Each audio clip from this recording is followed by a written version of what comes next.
Сәлем достар, бүгін біздің қонақта әріптесіміз Нұраділ.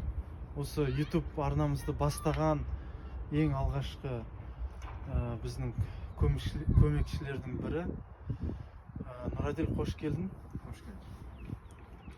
Бүгін енді біз гаджеттер, ойындар туралы, монетизация, TikTok туралы осы үшінші арнамызды бастадық, Тараз аймақ сөйлешті.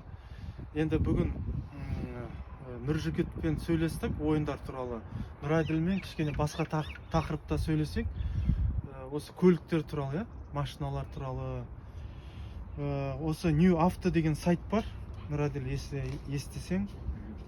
Ол жақта ең төменгі бағалардан бастасақ, 4 миллиондан басталған Chevrolet Damas деген машиналар бар екен. Сосын 5 миллиондан бастаған. Енді мен приблизительно айтып жатырмын да, енді шамалы айтып жатырмын. Негізі бағасы 5 миллион 390 мың теңге, бірақ 5 миллион дей берейін. Lada Granta седан дегендер бар екен. Lada Granta Liftback, Chevrolet Onix дейді.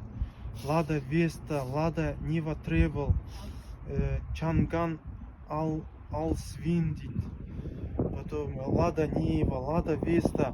Осы ең төменгі, енді төменгі баға болғанмен, бірақ негізі енді қымбат қой, былай.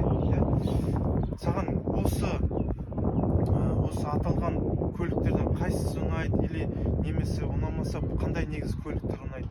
Осы төмендегі бағалардан бастаған кезде өзің ойыңды айтып өтсең. Аталған көліктердің ішінде маған Chang'an деген автокөлік. Chang'an негізі ол қаяқтан шыққан көліктер? Қытайдан шыққан. Салыстырмалы Кобальтпен салыстырғанда оның ішінде бүкіл опциялар бар. 360 камера, ішінде монитор.